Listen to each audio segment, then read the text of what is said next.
Very, very good morning to all of us, especially our special guests from Delhi, from Hyderabad, and from Varanasi.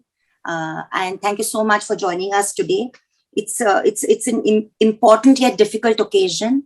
आज जो हम लोग यहाँ मिले हैं वो citizen for justice and peace ने जो 2020 और 2021 के बीच में research, on ground research, covid महामारी के बीच में जो ऑन ग्राउंड रिसर्च और सर्वे हुआ था 2004 रिस्पोंडेंट्स के साथ, बहुत डिटेल में इंटरव्यूज किया गया, वीडियो इंटरव्यूज, ऑडियो इंटरव्यूज, और ये महामारी का असर जो पूरी बुनकर व्यवसाय पे क्या पड़ा है, impact of the entire COVID pandemic on the artisanal weaving industry of Eastern Uttar Pradesh is what this report looks at. We are very, very thankful and grateful for the leadership shown by Dr. Muniza Khan, who conducted this with 17 able researchers who were qualified. And it is a very rare level of research because it was on ground, it was physical, it was risky, following all COVID protocol, but it was risky going to apart from the areas of Banaras, which include Saraiya, Nakki Ghat, Jalalipura, Bari Bazar, Bajaria, Madanpura, Shrivala, Koila Bazar, Chandragutti, and Lota and Sarai Moana. We also went to Gorakhpur, where we went to Rasulpur and Purana areas. Then we went to Mubarakpur and Ibrahimpur and Shahpur in Azamgarh. And we went to Goshi and Madhuban in Mao. So it was a very intense level of survey conducted. And after that, of course, the analysis. And it's a painful story. The painful story, which will be dealt with in detail by Dr. Muniza Khan when she speaks. I won't go into it here, except to say that this really calls for a national campaign. It calls for various stakeholders to raise the issue, which is a kind of policy failure, budgetary failure, and made much more acute with the COVID pandemic. The complete distancing of a whole section of our people from government schemes and differential levels of exploitation is what we saw. And among that, the women and girl weavers who are integral to this artisanal industry, who've been invisibilized, have been the worst sufferers. So without going into too much detail, I will request first that our special guests, Ms. Laila Tayyabji and Shyama Sundari ji, formally release the report, after which they will give us their expert comments. Before I hand over to them for the release, I would just like to personally, on behalf of CJP, mention that Rukhsana ji from Amarpur Madiya, Anju Mara ji from Saraiya, Shania Bibi from Saraiya, Asgari Begum, Anwari Begum on Kaisar Jahan, all from Lat Masjid Saraiya, are with us today. They are the creators of this beautiful artisanal industry, the women weavers, and they are representative, of course, of a vast number of people. And we thank them very, very much. आप हमारे साथ आज रहें, इसके लिए बहुत बहुत शुक्रिया. So I'd immediately like to invite Ms. Laila Tayyabji and Shyam Sundari ji to first online formally release the report, Silence of the Looms, brought out by Citizens for Justice and Peace. Well, I have great pleasure in releasing this book, this report. I think it's of seminal importance, and I'm delighted to be part of this occasion, even though the news may be very grim. Yeah, I joined Laila ji in, actually, I think it is a very brave effort, because during the pandemic, when I was reading, thinking that they have done live interviews, I'm very touched, and I think I really would like to offer my gratitude, because on behalf of handlooms you have done, though it is a focused study of an area, it does highlight the issues that are there across the country. So I salute you all that you have done this work, and I have great pleasure in being part of this. Thank you. Thank you so much, both of you. This means that now we can actually say that the report has been formally released.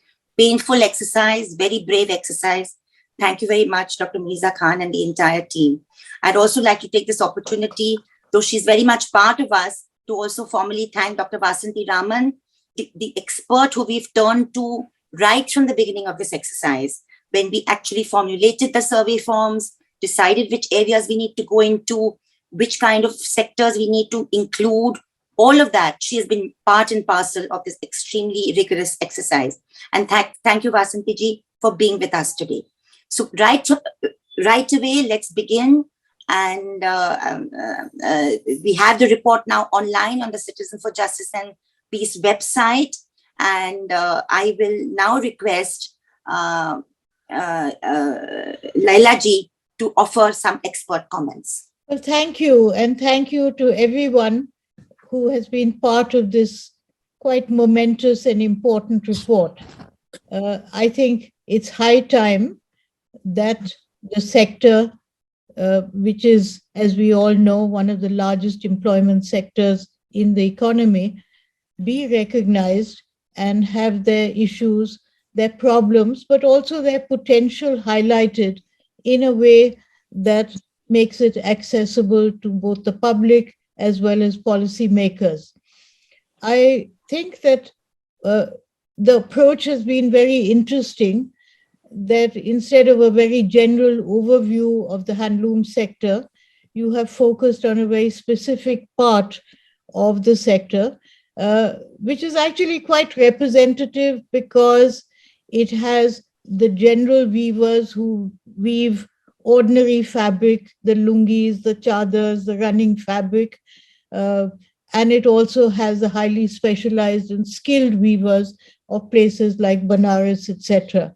And it includes, I think, probably for the very first time, the voices of women in this report. And all that, I think, is very key. It is a sector of great, great importance, but unfortunately, it usually falls between two stools, because either it's regarded as part of our past, oh, wonderful saris, wonderful skills, they've been there for thousands of years, they will continue to be there, we don't need to really bother too much about them, except, when it comes to tourism or culture. And then there's the other aspect, which is that they're one of the most marginalized and poorly paid of almost all the sectors in the economy. And they don't get, and yet they're huge numbers. I mean, they're literally millions. They have unfortunately never been tabulated. And even in places like the census, etc., they're usually tabulated by the head of the household or the loom owner. So no one takes into consideration all the other people, paid and unpaid, who are part of the process.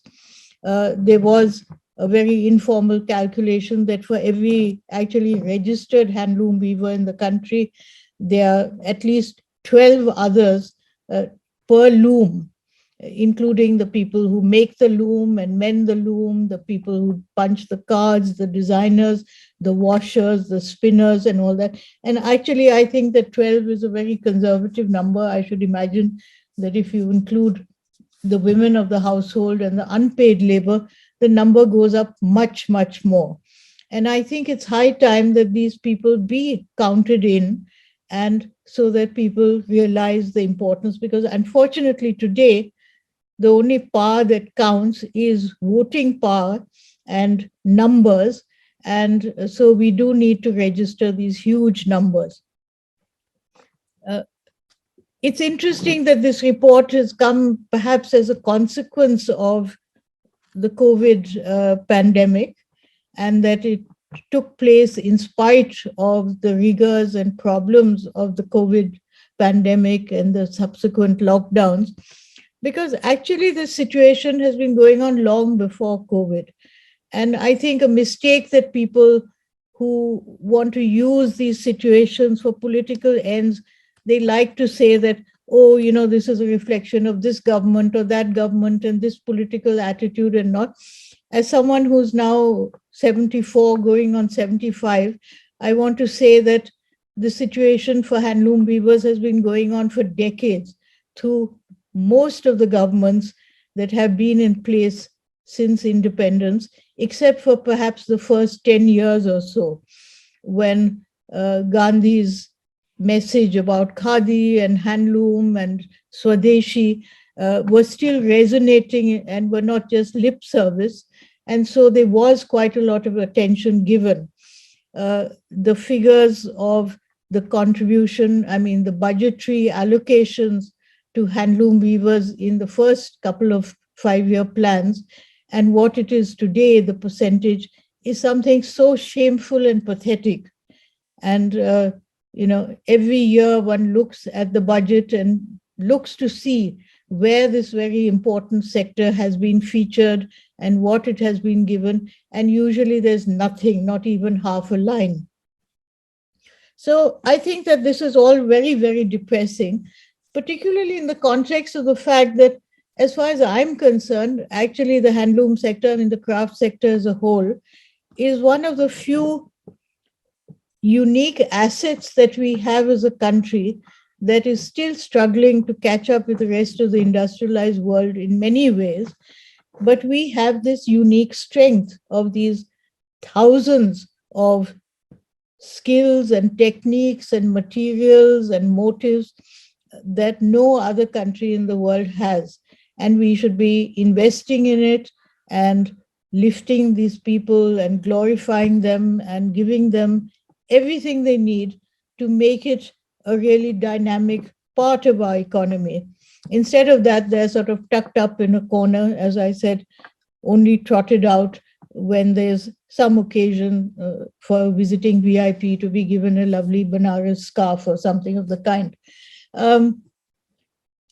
It's even more ironic because there was a time a couple of centuries ago, when India clothed the world. This was a phrase which was used by a French traveler in the 17th century, and it remains, something that was part of our economic and cultural history all through the 16th, 17th, and up to the 18th century, when, of course, things started changing. And this situation of India clothing the world is something that we could well do again today. We have the skills and we have the skilled hands, literally millions of them. And we also have a world climate which is slowly turning away from, mass production, from fast fashion, from, and turning towards handmade, eco-friendly, slow processes, inclusive processes. And so we should actually be projecting this sector and what we can offer, not just the handloom weavers themselves, but all Indians, and in fact, the whole world. It's a unique strength. It's a gold mine. We should be investing in it. Instead of that, again, to go back historically, I remember reading a book about South Indian weavers, and there was a time when it was the weaver communities, the weaver sangams and the weaver cooperatives that actually owned most of the wealth. And they were the ones who were subsidizing the royal armies, building the temples, enhancing the things, giving loans, because they were the wealthiest of the wealthy. Today we have a situation, I remember when those starvation deaths were happening among weaver communities in Andhra Pradesh and Maharashtra, where a weaver actually said, "This is not a loom pit, this is a grave pit." We should all be ashamed of ourselves that this is what we have brought. We keep talking about all the terrible things that happened in India's past and how responsible the British were for finishing off so many of our local industries. But what have we done for this huge and wonderful sector? So I'm delighted that this report has come out. I hope it will be seminal reading for everybody. I hope you're thinking of a very effective way to distribute this to all the movers and shakers, and also put it into a form where the weaver communities themselves can access it and see it, because they have the numbers, but their voices are very silent. And that is the main reason why they are disregarded in most policy making. Thank you. so much, Lalaji. That was so important, so important what you did and said. I didn't want to take up the time and speak about the findings of the report because Muniza ji will be doing that with great detail. But yes, I think the findings have been really crucial in this report and the rigor of the study. And we want to, that is why we are saying, apart from recommendations to the central and state governments, which is customary, we've also made recommendations, Laila ji, to the vast corporations and brands and trades that actually benefit from the Weaver community, and also the wider Indian community of Indians, as you said, who should realize how important this artisanal industry is for all of us. And I think it calls for a national campaign, and CJP will do all it can to make it a creative dissemination of this very valuable information and analysis that is contained in the report. Shyama ji, we'd love to hear you now. Yeah, hello everyone. And actually reading the report, one of the things, it's very unfortunate that nothing comes as a surprise. It is not nice. I'm not going on 70, but I feel like that when I'm talking about the industry, which is a very, very unnerving kind of feeling, because, I have come into it, with the inspiration of Uzrama and others, and I'm there now for 20 years. But to see the decline of handloom within this span of 2 decades is very, very sad. That the figures that I started with was 65 lakh weaver households. It's not weavers, weaver households. Because like Laila ji said, when you say handloom, you can't talk about just a couple. It's not even the husband and wife, it's the family. So it is 65 lakh households. Then the household unit we have to define again. So I started with that, and now today we are talking about some 28.5, and suddenly I almost feel personally that really, have we done as an organization? What have we achieved? What have we made a difference? Where have all of us together as a community which is thinking?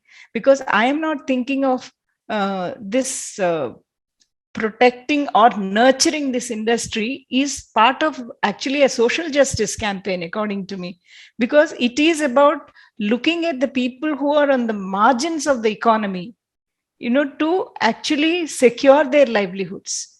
Today, after 75 years of independence, I'm thinking we still have, 90% is informal economy.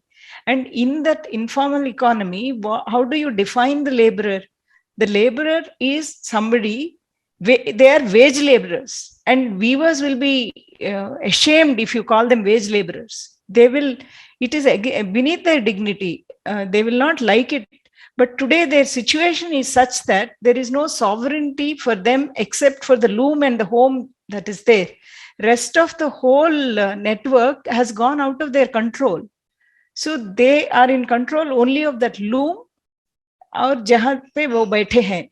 It's from the yarn, everything is out of their hands. And today, if you see, now if we are talking about the 2 years of pandemic, but post-pandemic, if you see what is happening, because as an organization, we just have 400 weavers. We are not really supporting so many millions. But the struggle that we are having as an organization, we are seeing is cotton yarn price is increasing every month. And there is absolutely no body that we can appeal to today. That is I think the worst part of this whole crisis is the crisis of governance. All the bodies which are responsible, the commissioner of handlooms at the state level, to whom we always went whenever there was, because I started work when there was a yarn crisis in Andhra. And then there were suicides, because I remember that, we went to Mangalgiri and so many thousands of looms went out of work. And again, today we will be in that crisis, except that weavers, at least in the South, have become smarter and they have left weaving. Because to be dependent on this for livelihood, where nothing is secured for you, all the variables are all the time fluctuating, I think is a terrible thing. And that is what, as a society, and I would say that as the government is to blame, as a society, because all the time when we are trying to talk to people who come to buy, they should not be the customers. If they have to become the community for handlooms, I feel it could be our failure also, but it is about the lack of focus on understanding. If we leave things that we have, as Laila ji said, these are skills that we already have that we have to hold on to. And today you're talking about how do we do, there is a huge big ministry about skill development. And then they're putting so much money into that ministry to develop skills. To already existing skills, how do we nurture them and take them to the next level is something that we have never been able to tell them that these are already existing skills. There is no need to give them money as skill development. But and the employment generation, rural migration, all these things are issues that the government is grappling with. And if you actually secure handloom industry, you will address all these issues. And why, and all the policy interventions, at least in the last decade, because wherever the budget allocations have happened, they are all about policies like the cluster. If you take an example, these are all market oriented policies. I'm not saying, because we are very much into marketing, I'm not putting down marketing, but market oriented policies, when you carve them out, who are the beneficiaries? If you're actually looking at and the obfuscation of this handloom powerloom. And one of the things I want to say about this report is it has really opened my eyes. Though I have been reading and listening, I did not know the dire straits of the powerloom weavers, because I only have some idea about weavers in Surat and other places there. But the kind, and I can imagine, there are 5 looms or 3 looms, and that's a unit, and that's the powerloom unit. And what kind of difficulties they will be facing, I understand, but my eyes really opened to that when I went through the report. And I think the most disturbing fact is that, which we have not faced as yet, I only say as yet, in the South, is the religious discrimination, which adds, because when we were doing pandemic relief work in a general way, we understood that pandemic, like everything else, affects the marginalized and the minorities. There is the class caste basis in which it affects people, because these people are not secure. But to be challenged by religion, you add one more factor to that, I think it becomes terrible. And that came out so strongly, and that has to be communicated to everyone. On the basis of religion, that you will be discriminated and you will not be given PDS, I think it is inhuman, or it is some kind of an injustice that has to be. It looked like a crime to be challenged in a court to me. So that was one thing which made it difficult for me reading the report, because I kept thinking about that. And I won't say that, I have read everything in complete detail, but I want to ask one thing. I had this little bit of confusion where you were talking about handloom and where you were talking about powerloom. There was that distinction little bit got, and especially if we want to circulate this, I think, and what is wonderful is that both of them are coming in the same report. Traditionally, at least when I came into this sector, every time when we go to a meeting, go anywhere, talk about handloom and powerloom, and these are, at least what I have seen, is mostly they're the same community people who have migrated to weave on the powerloom. So they are like the Kauravas and Pandavas, all the time fighting. And and I think it works to the advantage of the state that you never resolve that fight. And it took, I think, us as a team at least 10 years. We were all young and thinking, no power loom, ban power loom. Because in the South, one of the things we used to very proudly say, until I think at least 5 years ago also, that there is not so much of incursion of power looms into Telangana and Andhra Pradesh because of strong weaver movements. I will not say that now anymore. Slowly it is coming. So we never had active power looms so much in Andhra and Telangana. There are pockets where there are some power looms, but the kind of product that they make is of a, Quite it's different. a, Yeah. in the hierarchy, it is of a lower count. If you do perhaps lungis and towels, and then also the mosquito nets, these are the kinds of things that they were doing. So, but what happened was the power loom fabric, we could not stop that from coming and hitting the market. And power loom fabric coming as handloom imitation was the biggest challenge for us, because we work with medium skill handloom weavers. And we are about livelihood, actually more than about um, craft. It is about rural livelihood and stopping migrations. That was what we were thinking. So this became a big challenge. So one thing what we understood working in the market is that handloom and powerloom have their distinct markets. There's no need to pit them as cousins who are constantly at war. Because I'm not again now talking about big corporations or big mills, who have centralized so many machines. I'm talking about this small decentralized power loom units, which are, they're as poor as handlooms, or they're slightly better off. But the other thing that came to my mind, I'm not saying it is a strength or a weakness, but when the entire family is, because these power loom units, as I'm reading the report, I understood that they're dependent on those units. There is no other occupation. So the moment that shuts down, it's like the entire family's survival is at stake. So that is a very significant thing, because I again juxtaposed it with the situation that was happening in I'm talking about unified Andhra before it separated. There was a time, in the early 2000s, when there was a crisis, because mainly because the wages are not increasing. The kind of wages that you are talking about, the wages are similar here also. 5,000, 6,000. For I'm talking about a medium skill handloom weaver. So it is 5,000, 6,000 per month. And you have children's education, governments, which is why everything echoed for me. Government schools are slowly going out of existence. So these people have to spend even on education.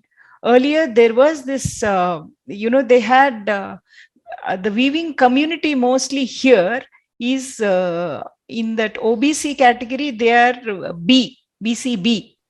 So they have certain reservations, where there is education is also subsidized for them, for the children. But you have to have government schools for that subsidized education to reach them. So the moment you are going to neutralize those institutions, which they have done now successfully in these 10 years, in the name of talking about sustain, why do you want to talk about a school sustainable? I don't understand that. It should stand on its own. And why should government take, and infrastructure is being taken away today in Andhra Pradesh? The biggest thing is that government schools and colleges infrastructure in the name of development is being simply taken away. That they say that you don't need so much of a ground, and government needs it. So in a way, when your environment around was like that, I think that was when first time in the weaving households, their women never went out and worked. So, and then that was the time we also had NREGA. So we found that most of the women started going off to NREGA, and the men then for pre-loom, then the network broke. So for them, they found it very difficult.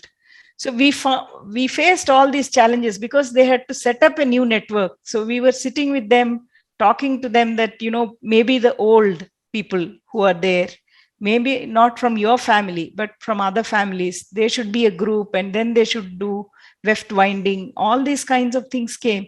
But what women and then even young adults, men and girls also, started looking for other jobs, because I think they understood that if the entire family is dependent on the loom, sometime or the other something will happen. So that came to my mind when I was reading the report. In that way, I think that report actually found many echoes and opened my eyes to new things. There are many other things that I want to say, but I want to listen to the others, especially Muniza Khan, who actually did this work, and Vasanti ji. So I will stop now, and I would really like to thank you for including me, and I'm looking at the report, and I want to actually pay attention and read it again, because there are some details I'm sure I missed. But I would only request you to look at the power loom handloom separation, if that can be made. Thank you. I would also like at some point to respond a little bit to this whole power loom handloom thing. Yeah. But in the Of meantime, course. I think we should definitely hear the people who put the report together. Yeah. Yeah, I'm sure we have a little time for that, Laila ji, towards the end. I think it's an important discussion, so we should have it. Over to you, Muniza. First of all, I'm really thankful and grateful to Laila ji and Shama ji, Vasanti ji, Tista ji, and all the CJP team and our Purvanchal UP team to conduct this study. तो ये तो हम लोगों की आज खुशकिस्मती है कि हम जिनको पढ़ते थे, लैला जी को, श्यामा जी को, आज उनको हमने सुना डायरेक्टली और आज हम देख रहे हैं. और इस स्टडी के बारे में हम बच्चे तो रिपोर्ट आ गई है, और थोड़े में जो हम बताएंगे कि ये क्यों हमको जरूरत पड़ी हम लोगों को कि हम स्टडी करें. अब हम सब जान रहे हैं कि कोविड के टाइम जब 2020 में जब चल रही थी सिचुएशन तो बहुत खराब थी, और यूपी और पूर्वांचल में जिस तरह से चल रहा था वीवर्स का कि काम खत्म हो रहे थे, जो लूम थे वो लोग बेच रहे थे, लोगों की भूखमरी आ गई थी, लोग खाने को नहीं मिल रहा था, सुसाइड कर रहे थे. उस दूसरी तरफ मार्केट जो हमारे माइग्रेंट लेबर्स थे वो आ रहे थे, उनको भी कहीं खाने को नहीं मिल रहा था. जो हमारे गवर्नमेंट की पॉलिसी थी, अचानक से जो लॉकडाउन किया उसका जो असर पड़ा, उसकी वजह से पूरी तरह से वीवर्स और वीविंग इंडस्ट्री पूरी तरह से खत्म हो गई. और उसके बाद जो हमारे माइग्रेंट थे उनकी भी एक तरह से लाइन लगी थी. हमारे घर के सामने लोग, जो जीटी रोड है वहां लोग चले जा रहे थे और खाने को नहीं मिल रहा था. हम लोग कुछ कुछ उनको खाने को दे रहे थे. और दूसरी तरफ कोविड का एक डर भी था.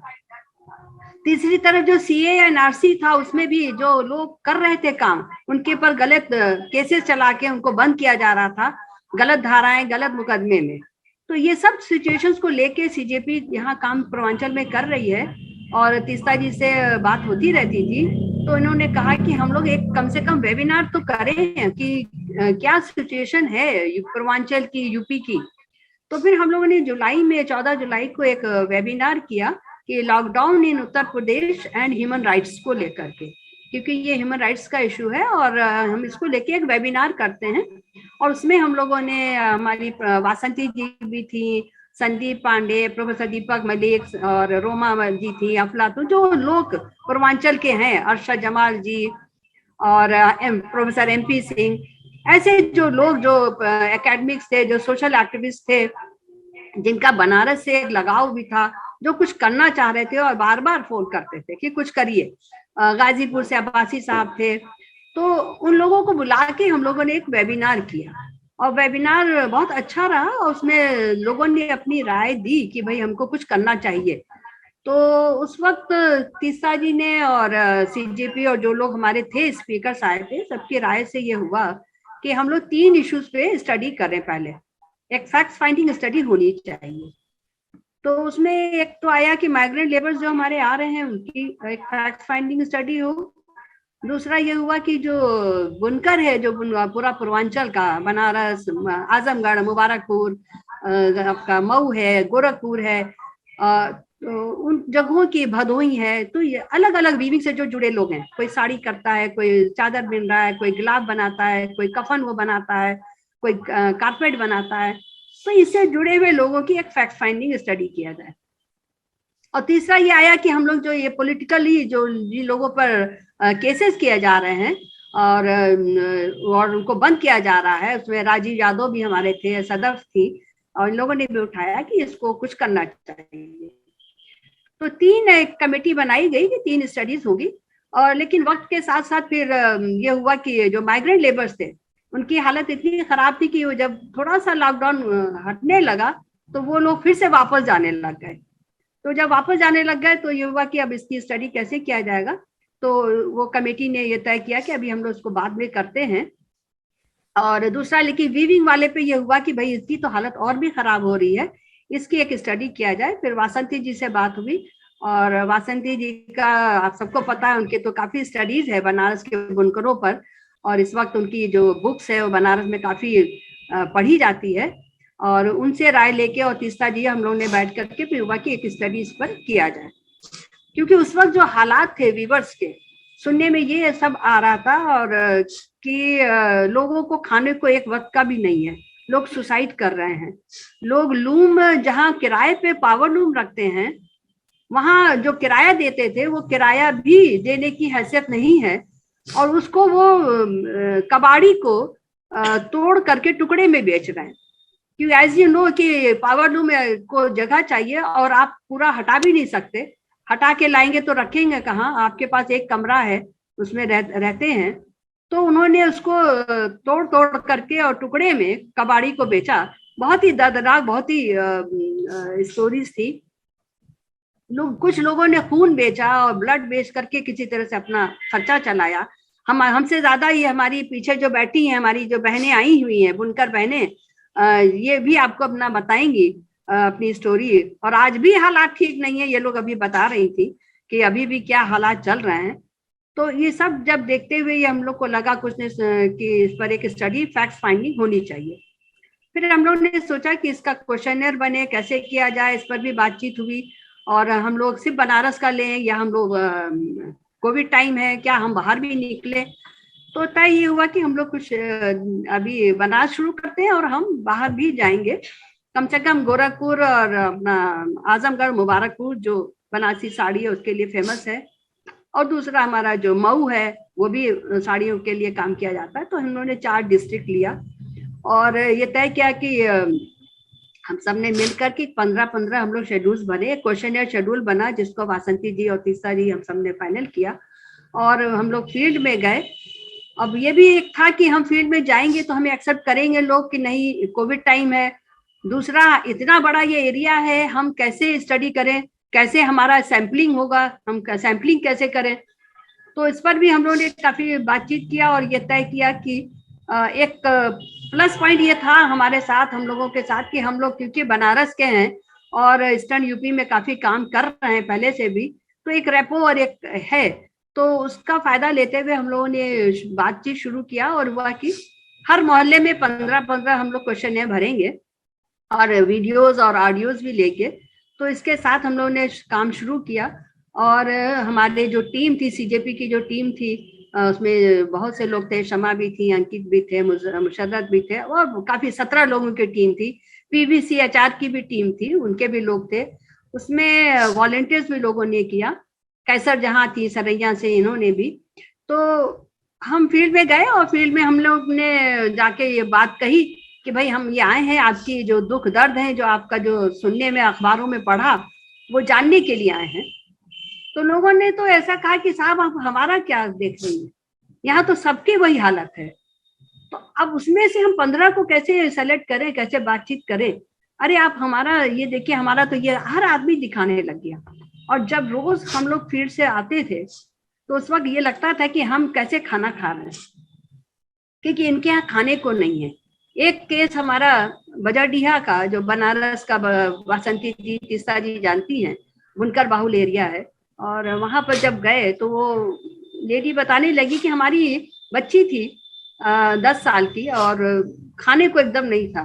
तो एक साहब मदनपुरा के बड़े वीवर्स थे, उन्होंने कहा कि हमारी बहू को डिलीवरी हुई है, आप अपनी बच्ची को भेज दीजिए, कुछ काम करेगी और खाने को भी मिल जाएगा और कुछ हम देंगे उसको। इन्होंने सिर्फ खाने की लालच में उस बच्ची को भेज दिया, वो जो मदनपुरा के थे मास्टर वीवर जिनको कहिए। वो बच्ची गई, 3 महीना उसने वहां काम किया, जो भी खाने को दिया, और 3 महीने के बाद उन्होंने 3 या 4 महीने के बाद 300 रुपया थमाया। तो ये भी एक समझ में आ रहा था कि ये जो वीवर्स है जो इतना बड़ा काम करता है, इसको एक्सप्लॉइट सिर्फ सरकार और बड़े यही लोग नहीं करते, बल्कि अपनी कम्युनिटी के लोग भी कर रहे हैं। अभी कल हमारे बीच में, ये फोन बंद कर दो, कल हमारे बीच में मदनपुरा और इधर आपके लल्लापुरा से 2 लोग आए थे और कहने लगे कि साहब हम क्या बताएं, सबसे ज्यादा तो एक्सप्लॉइट हमारे ही बीच के लोग कर रहे हैं। तो ये भी चीज है जिसका हम लोगों को आगे सोचना होगा कि कैसे इसको हम करें। उसी तरह से जब हम लोग फिर और बनारस के जगहों में गए और हमारी जो टीम थी जब कहीं कहीं गई, तो वहां सीधे सीधे ये भी एक आया कि सीए और एनआरसी से लोग इतने डरे थे कि एक ने तो दरवाजा ही जलालीपुरा में बंद कर दिया, और जो हमारी टीम की गई थी क्षमा, और कहा कि नहीं नहीं ये सीए और एनआरसी के लोग हैं, हम कोई फॉर्म वॉर्म नहीं भरेंगे, नहीं भरवाएंगे, क्योंकि आप लोग हमारा कानून बदलने वाले। तब इन्होंने कहा नहीं नहीं हम आपके बीच के लोग हैं और हम ये स्टडी करने आए हैं। और फिर उसके बाद उन्होंने बताया, किसी जगह ये भी सुनने में आया कि लोगों ने कहा कि आप लोग जो है हम औरतें हैं, हम आपको क्या बताएं, हमारे घर का तो फैसला मर्द लेते हैं और जब मर्द आएंगे आप उनसे बात करिएगा। तो इस तरह का भी आया, लेकिन ज्यादातर लोगों ने कोऑपरेट किया और अपनी चीजों को बताया। और शायद हम अपनी इस स्टडी में पता नहीं कितना ला पाए कितना नहीं ला पाए, क्योंकि उनके दुख दर्द इतने थे और इतनी कमाई इतनी कम हो गई थी कि लोग चावल और नमक और रोटी और नमक खा रहे थे कि हम लोगों को लिखने में ही लगता था कि पता नहीं ये इतना लिखा भी जाए कि नहीं, कि कोई कह रहा है कि हमारी तो 20 रुपए है या हमारी कोई आमदनी है ही नहीं। तो इस तरह की चीजें थी। उसके बाद फिर हम लोग मऊ में भी गए और घोसी में, जहाँ पर की औरतें वीविंग करती हैं, वहां पर लूम पर काम करती हैं, उन औरतों से भी मिले, उनके भी हालात वही थे। और कुछ एक चीज हमें भी जो देखने को वहां मिली कि घोसी, और हम भी ये मानते थे शायद शिया कम्युनिटी जो मुस्लिम में है वो वीविंग कम करती है या गरीबी कम है उनके अंदर, पर ऐसा नहीं था। घोसी में जो औरतें लड़कियां वीविंग कर रही थी वो शिया कम्युनिटी से थी और वो कफन बनाती हैं। कफन जो आप अगर देखें कि बनारस में अगर जो ऊपर जो चमकीला सा एक एम्ब्रॉयडरी किया हुआ कपड़ा डाला जाता है उसकी वीविंग करती हैं। और एक अच्छा भी ये लगा कि हमारी जो ये ताना बाना हमारी जो सोसाइटी का है, जो जिसको हम कहते हैं हमारा जो एक सेकुलरिज्म है, जो हमारा कल्चर है, कंपोजिट कल्चर है, वो कितना अच्छा है कि जब बच्चा पैदा भी होता और एंड तक में वो कफन वो जो होता है चमकीला या एम्ब्रॉयडर्ड किया हुआ, वो मुस्लिम कम्युनिटी में नहीं इस्तेमाल किया जाता, वो होता है हिंदू कम्युनिटी में, और बनाने वाले सब मुस्लिम फैमिली से लोग हैं। तो ये सब चीजें भी हैं जिसको कि अगर हम वीविंग जब खत्म होती है तो ये सारी चीजें खत्म हो जाती हैं। उसके बाद हम लोग फिर गए मुबारकपुर, आजमगढ़, और आजमगढ़ में मुबारकपुर के बारे में तो काफी फेमस है, लेकिन आज भी वहाँ भी जो देखने को मिला कि जो मुस्लिम कम्युनिटी में जो एजुकेशन है और वीविंग तो खत्म है, वहाँ पर 3 लड़कियां थी जो वीविंग कर रही थी, बहनें थी तीनों, उसके फादर थे, माँ नहीं थी।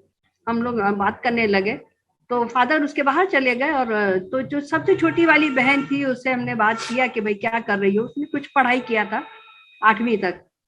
तो बात करते करते वो थोड़ा खुली और थोड़ा सा बातचीत होने लग गई, लेकिन उसकी बड़ी बहन को ये इतना खराब लगा और वो फौरन आई, उसको एक थप्पड़ लगाया कि तुम क्यों बाहर के लोगों से बात कर रही हो।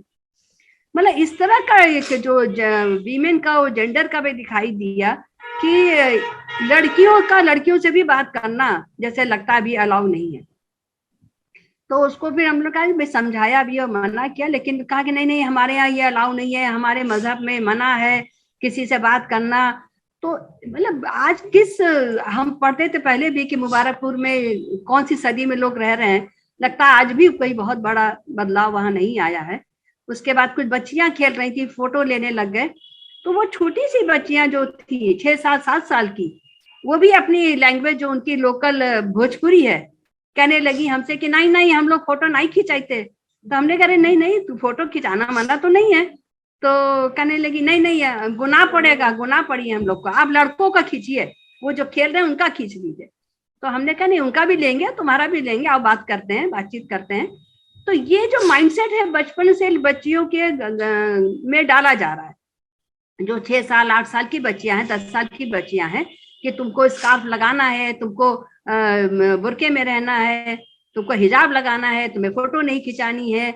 तो अब पढ़ाई और कहाँ करेंगे, वो तो और भी दूर की बात है। तो वीविंग के साथ साथ ये सब चीजें भी हम लोगों को दिखाई दे रही थी और हम लोगों ने रखा भी ये सब चीजों को। फिर वीविंग का जो हम लोगों ने वहां भी देखा, मुबारकपुर में सबके लूम बंद थे, चाहे वो हमारे दलित भाई के घरों में जो लोग काम करे थे वो हो, चाहे ओबीसी वाले हो, वो सबका लूम जो था और सब के सब भूखमरी पे और बिल्कुल तबाही के उसमें थे। फिर हम लोग गोरखपुर गए और गोरखधाम, जहाँ पर गोरखधाम का मंदिर है उसके पास के जो एरिया है, पुराना गोरखपुर है, रसूलपुरा है, वहां पर भी गए। वहां का ये कि चादर बनाते हैं, कुछ गिलाफ बनाते हैं, लेकिन चादर अब वहां भी बनना बंद हो गई। हमने पूछा भाई गोरखपुर की चादर तो बड़ी फेमस थी, यहाँ बनती थी। हमारे बीच अब्दुल्ला साहब थे, वो भी हमारी वेबिनार में थे, और बहुत ही अफसोस की बात है कि इस स्टडी के दौरान हम लोगों ने अब्दुल्ला साहब को खो दिया। वो बनारस की एक हस्ती थे और अब्दुल्ला साहब ने ही बताया था कि गोरखपुर में कहाँ जाना है, किससे बात करना है, वहाँ चादरें बनती हैं। तो वहाँ गए और बातचीत किया, तो वहाँ पर भी चादर तो नहीं मिली। लोग अब शर्टिंग शूटिंग का काम और पावर लूम पे चलाते, और वो भी काम बंद था, कहीं कोई काम नहीं मिल रहा था। लिखना, फिर बात किया वासंती जी से भी, तीस्ता जी से, अब्दुल्ला साहब से, और कि कैसे क्या शुरू किया जाए। और इस बीच हमारे बुनकर जो भाई लोग थे उनके ऊपर एक तो उनका ये कहना था कि नोटबंदी आई, नोटबंदी से हमला हुआ, फिर जीएसटी लग गई, और जीएसटी का भी एक तो सरकार ने जीएसटी लगाई, लेकिन जो मास्टर वीवर है उन्होंने हमारे जो बुनकर जो वीविंग करते हैं उनकी मजदूरी घटा दिया। हम लोगों को मऊ में लोगों ने बताया कि अब तो वीविंग हम लोग की बुनकारी घट गई मजदूरी। तो हमने कहा क्यों? कहा वो जीएसटी लग गई है। तो हमने कहा जीएसटी तो उनको देना, आपको तो मजदूरी नहीं घटनी है। तो ये जो मास्टर वीवर है या जो उन्होंने ये किया, और जो बड़े व्यापारी हैं कि वीवर से भी आपने मजदूरी घटा दिया जीएसटी के नाम पर। उधर वो जीएसटी दे रहे हैं नहीं दे रहे हैं वो उनका मसला है। तो लेकिन हमारा जो गरीब बुनकर है वो हर तरफ से उसी पे हमले हो रहे हैं। उसके साथ साथ हमने ये देखा कि जो महिलाएं हैं, जो औरतें हैं, जो कि इस वीविंग की एक जान है, मतलब वो अगर काम ना करें तो कोई साड़ी कोई चीज बने ही ना। साड़ी बनाने के पहले भी वो कटिंग का काम करती हैं, और उसके बाद फिर वीविंग भी कहीं करती हैं, और when the sari prepared the ready then they embroidery work, और उसमें वो टिकली लगाती हैं, कुछ एम्ब्रॉयडरी का काम करती हैं। वो काम भी उनका पूरा बंद हो गया 100। जब पूछा गया कि आपको काम कुछ मिल रहा है अभी, सबने कहा कोई काम नहीं है। और अभी जाके जो है थोड़ा सा शुरू हुआ है, वो भी मजदूरी भी घटा दिया, और कुछ काम फिर भी अच्छे से नहीं मिल रहा है। तो हमारी जो औरतें हैं उनका तो जो थोड़ा बहुत कमा लेती थी घर में काम करके इसके साथ, तो वो पूरी तरह से बंद हो गया है। फिर हम लोगों ने वीविंग के साथ साथ बनारस एक फेमस है जरदोजी के वर्क के लिए। जरदोजी में जैसे भगवान लोगों को मुकुट चढ़ाते हैं, मुकुट बनता है, खासकर उनका काम। और इस जरदोजी के काम में टोटल मुस्लिम कम्युनिटी जुड़ा हुआ है। वो उनका काम इसलिए रुक गया कि अब त्योहार भी नहीं मनाए जा रहे हैं, कोई ऑर्डर नहीं मिल रहा है। बैचेस बनाते थे जो एक्सपोर्ट होता था, बाहर जाता था, वो भी काम नहीं है। वो भी पूरे कारचौप होता है उनका, और कारचौप पे बनाते हैं, उनके भी कारचौप खड़े हैं, काम नहीं हो रहा है, सब बंद है। उनको भी हम लोगों ने पूछा, बातचीत किया, और उनमें भी जो औरतें काम करती थी उनके भी काम सब बंद हो गए। तो कुल मिला के जो हम लोगों को लगा कि ये जो पूरी वीविंग इंडस्ट्री है, और जो इसमें मुझे जो लगा कि एक तो ये चीज कि ये वीविंग हमारा सिर्फ वीविंग नहीं था बनारस का। बनारस जो फेमस था ताना बाना के लिए और एक कंपोजिट कल्चर के लिए, वो ये था कि एक बुनकर जो है वो मुस्लिम कम्युनिटी से आ रहा है, वो बिनता है, वो बेचता है, एक उसका मास्टर वीवर होता है जो मुस्लिम भी है नॉन मुस्लिम भी है। उसके बाद जो व्यापारी होते हैं, बड़े ट्रेडर्स होते हैं, वो नॉन मुस्लिम होते हैं। और अभी क्या हो रहा है कि सीधे से कॉर्पोरेट्स आ गए हैं, और ये जो कॉर्पोरेट्स आए हैं इन्होंने ये किया है कि वो मास्टर वीवर का काम कम करके सीधे मतलब उनको देते हैं और वीवर्स को दे रहे हैं। वीवर जब बना रहा है उसकी मजदूरी तो नहीं बढ़ी, उसको वही मिल रही है या उससे कम हो गई कि भाई अब तुम काम नहीं मिल रहा है और ये नहीं है, तुम्हें इतने पे करना है तो करो, नहीं तो मत करो। लेकिन वो जो मास्टर वीवर अगर कोई 10,000 की साड़ी बना के फिर वो कॉर्पोरेट्स को बेच रहा है, सेलिब्रिटीज को दे रहा है, वो उस साड़ी को 10,000 की साड़ी को 80,000 में, 70,000 में, 1-1 लाख में बेच रहे हैं। और पहले जो एक चेन सप्लाई था, पहले होता ये था कि वीवर्स बनाता था, वो अपने मास्टर वीवर को देता था, और फिर वो छोटे व्यापारी होते थे जो हमारे चौक में या मदनपुरा या गोलगड्डा या लोहता में मार्केट होती थी जहां पर बिकता था, लोग लेते थे। अभी क्या ये मार्केट छोटी छोटी सब खत्म हो गई है, अब सीधे सीधे वीवर बना के दे देता है मास्टर वीवर को, और मास्टर वीवर सीधे कॉर्पोरेट्स को दे रहा है। जो कॉर्पोरेट्स है उनको मिल रहा है, बीच का जो बुनकर है वो भी खत्म हो गया। तो और वीवर्स का तो कोई और गरीबी आती ही चली गई, क्योंकि उनको कुछ बढ़ा नहीं। अगर वो फायदा भी ले रहा है कॉर्पोरेट्स तो वो वीवर्स का नहीं बढ़ा रहा है, वो वीवर्स की मजदूरी उतनी ही है बुनकर की, वो उसको ज्यादा नहीं मिल रहा है। दूसरी तरफ जो हमारे हैंडलूम्स थे वो पहले से भी खत्म हो गया। आज से अगर 12-15 साल पहले अगर आप लोग वासंती जी की भी किताब देखेंगे, या आप लोग तो खुद इस पे स्टडी कर रहे हैं, पहले से ही खत्म होते जा रहे थे और उसमें कई रीजंस थे, लेकिन अब आते आते और भी खत्म होता जा रहा है, खत्म ही हो गया है। अब पावरलूम जो आ गया था, जब पावरलूम आया और हैंडलूम चल रहा था, तो ये हो रहा था कि साहब पावरलूम आ गया इसलिए हैंडलूम पे कोई काम नहीं कर रहा है, हैंडलूम मतलब करघा जो होता था। अब क्या हुआ कि जो हैंडलूम के वीवर्स थे वो पावरलूम में गए, मजदूरी कर रहे थे वहां पर, लेबर का काम। अब पावरलूम भी खत्म हो गया है, तो अब इनके पास कोई भी चारा नहीं कि करें क्या। तो अब कर क्या रहे हैं, कोई चाय की दुकान खोल रहा है, और चाय की दुकान खोलना इसलिए इनके लिए आसान है। हमने पूछा कि भाई ज्यादातर लोग चाय या बिस्किट ही क्यों लगा रहे हैं, हुआ कि भाई चाय को तो केतली घर से लिया, चाय पत्ती लिया शुरू कर दिया काम, बाकी के लिए तो पैसा भी नहीं कि क्या करें। तो इस तरह की छोटी छोटी दुकानें करके लोग अपना किसी तरह से सर्वाइवल कर रहे हैं। तो अभी जो टोटल इंडस्ट्री, वीविंग इंडस्ट्री है, वो हैंडलूम भी नहीं है, पावरलूम भी नहीं है, और सीधे सीधे जो चेन सप्लाई में अगर देखें तो आपका जो हम लोगों ने बात भी किया, जो बड़े बड़े यहाँ के चेन सप्लायर्स हैं, कि कॉर्पोरेट्स आ गए हैं, और कॉर्पोरेट्स आ करके अपना काम करा के और उसको कई गुना, क्या 10 गुना 50 गुना कई फायदे ले करके बेच रहे हैं। और उनका भी कहना, उनको पता है कि ये हमारी साड़ी है। हमारे 1-2 लोग हैं यहाँ पे चेन सप्लाई, चाहे वो कुशवाहा साहब थे चाहे हाजी साहब थे, कहा कि ये साड़ी हमारी, हमने 15,000 की बेची और ये बॉम्बे में वहां बिक रही है 1,10,000 की। जब हमने पूछा कि भाई आप क्यों नहीं इस पे ऑब्जेक्शन करते, कहते हमारा क्या, हमको मिल गया अपना, वो इतने से वो है, अब वो कितने में बेचेंगे, उनको वही अपना निकालना है। तो वो चीज के लिए अगर कुछ कोशिश किया जाए तो शायद कुछ कहीं बात बने, क्योंकि इनके अंदर भी कोई अवेयरनेस ये नहीं है, या एजुकेशन नहीं है, या ये जानते नहीं है, कॉन्स्टिट्यूशनल राइट्स को नहीं जानते, अपने अधिकार अपने उसको जाने तो शायद इस पे वो कुछ आगे लड़ाई लड़ सकते हैं। और दूसरा ये कि वो ये भी कहते हैं कि जब बड़े बड़े लोग साड़ियाँ या प्रोडक्ट्स लेते हैं तो वो सीधे सीधे बड़ी दुकानों पर जाते हैं। जिसको 40,000 50,000 की साड़ी लेनी होगी या फैब्रिक लेना होगा, वो बड़ी दुकान पे जाएगा, ना कि वो छोटी सी दुकान पर आएगा। तो वो जो कॉर्पोरेट्स है वो उनको महंगा करके वहां बेचते हैं, और बनाने वाला वही बुनकर हमारा है, चाहे वो सरैया का हो, चाहे लल्लापुरा का हो, चाहे जलालीपुरा हो, और चाहे वो हमारे बजाडिया का हो। तो और दूसरे ये जो छोटे वीवर्स हैं, इनके लिए कोई सोच नहीं रहा है, कुछ भी नहीं सोच रहा है, ना इनके लिए कोई सोच रहा है कि इनका कैसे चलेगा, ना औरतें जो बना रही हैं उनके बारे में कुछ सोचा जा रहा है कि उनका कैसे खर्चा चलेगा, वो क्या करे। हाल ये है कि इस कोविड के माहौल में ठीक है वो बच गए हमारे बहुत से गरीब लोग जो कि शायद अफोर्ड भी नहीं कर पाते, उन्हें नहीं हुआ। लेकिन अभी रिलीफ के नाम पर जो कोविड के टाइम में भी जो बांटा गया, उसमें इतना डिस्क्रिमिनेशन हुआ है, और खास करके वो इतना, कुछ लोग तो ये कहते हैं कि उस माहौल को हम याद ही नहीं करना चाहते, वो इतना दर्दनाक था। यानी कि आपने किट बांटा तो वो भी देख करके, एक 2 लड़के थे यंग, दोनों एक हिंदू और मुस्लिम जिसको कहें, दोस्त थे बहुत अच्छे, बताने लगे कि जब बजाडिया के पास हम लोग का कि कोविड रिलीफ बढ़ रहा है, तो हम लोग भी चले गए। और वहां उसने जब नाम पूछा तो कहा कि नहीं, इनको तो मिलेगा, तुम मुस्लिम है, तुमको नहीं मिलेगा। मतलब इस तरह के सीधे सीधे लोगों ने नाम लेकर के नहीं दिया। उसी तरह से एक डॉक्टर थे जिन्होंने मरीज जो देखते थे, उन्होंने अपने आगे बोर्ड लगा दिया कि बजाडीहा के मरीज आएंगे तो उनको हम नहीं देखेंगे। Bajadiha means a dominated area for the weavers where the poor Muslims are living.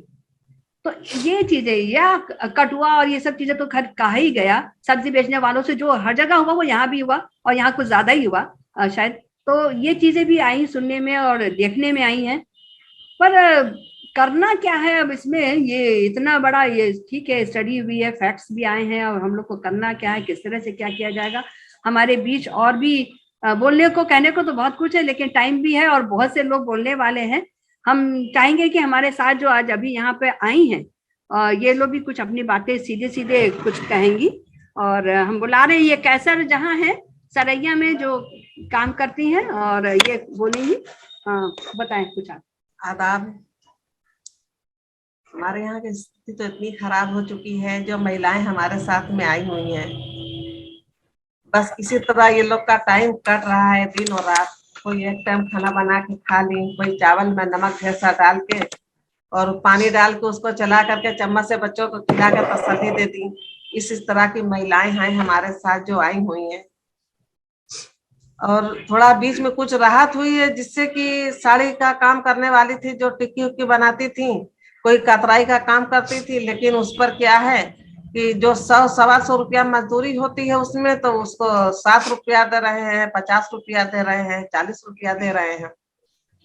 हम ही जो काम कर रहे थे हमारे ही काम ठप हो गया। हम तो डिलीवरी का काम करते थे, उसमें 2 पैसा हमारा वैसे ही मिल जाता था, लेकिन अब तो लोग चले जाते हैं हॉस्पिटल सीधे, उसमें लालच हो गई है, कुछ पैसा मिलेगा लोगों को। उसमें भी किसी को पैसा मिला नहीं हॉस्पिटल से, बस नाम हो गया कि हॉस्पिटल से पैसा मिलेगा। और परेशानी तो बहुत ज्यादा बढ़ गई है, हाल रोजगार की लेकर के कहने के काबिल नहीं है।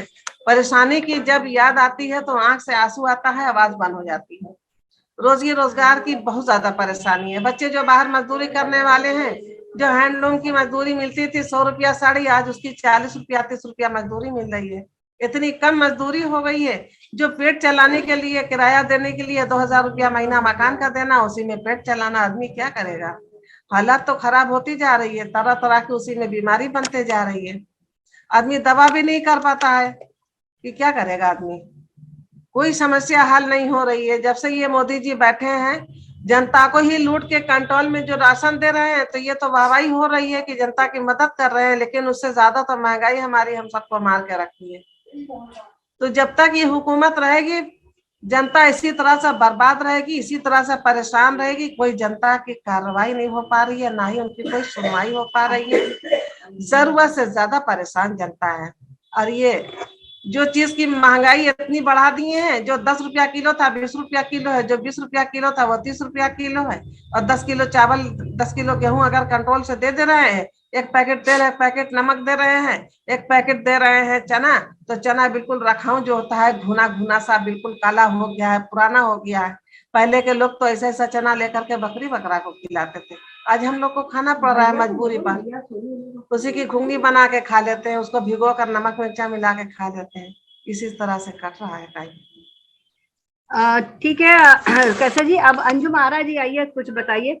और सुनने में तो ये आया कि अभी जो किट्स बांटा है इन्होंने, उसमें जो नमक है, नमक में बालू भी है और नमक में शीशा पीस के मिला रहे हैं, शीशा पीस के मिला रहे हैं। ये हमें जौनपुर से भी खबर मिली है और बनारस से भी, जो इतना खतरनाक है हेल्थ के लिए। यानी आप जान ले रहे हैं, एक तरफ हमने रोजगार खत्म कर दिया, नौकरी नहीं है, कहीं कुछ नहीं है, और रिलीफ के नाम पे जो बांट रहे हैं वो भी आप जान ले रहे हैं। तो अंजुम आरा जी, आप अपने बारे में बताइए। अस्सलाम वालेकुम। हम ये कहना चाह रहे हैं, हमारा एक बेटा है और 5 बेटी हैं। हमारे घर में लूम भी था, आज तो कुछ भी नहीं बचा हमारे पास।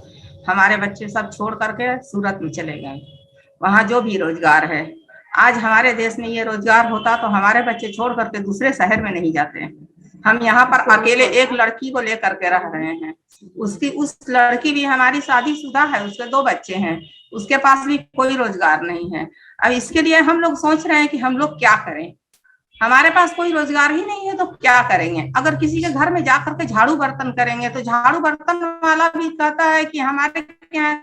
तो बताइए, यही समस्या है। और हम समस्या ज्यादा क्या कहेंगे, थोड़ा कहेंगे। आप तो समझदार हैं, आप समझ सकती हैं। हम लोग को लॉकडाउन के पहले तो कुछ समझ में आ रहा था कि चलो ठीक ही है, 10 साल पहले जो कर रहे थे उसके पहले से ठीक था।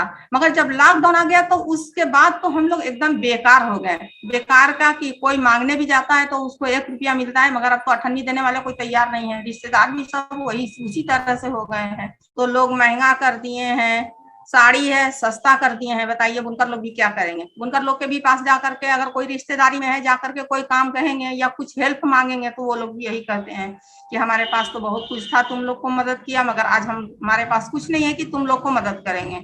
हमारा तो सारा रोजगार ही वैसे ही पड़ा हुआ है। तो अब बताइए, जिसके पास 5-6 बच्चे हैं और वो छोड़ करके माँ को बाहर चले जाए तो इस जगह पर यूपी में रह करके क्या करेगी। मगर अपना और यूपी छोड़ करके भी तो मन नहीं करता जाने के लिए।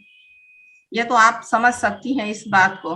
माँ का दिल कितना मोम होता है वो तो माँ ही जान सकती है। जिसके 5-5 बेटी, एक बेटा चला जाए बाहर निकल करके, उसके सारे परिवार ही, तो माँ अकेले रह के क्या करेगी। मगर एक बेटी के सहारे पर यहाँ पर रहते हैं। काम से हम लोग बहुत मजबूर हो गए हैं। इसके लिए तो आप ही लोग को कुछ करना पड़ेगा। कोई भी मुद्दा उठाइए हम लोग को रोजगार के लिए। काहे कि हम लोग औरतें मर्दे काम करते हैं जरूर, मगर जब तक उसमें औरत नहीं शामिल होगी कुछ नहीं होगा।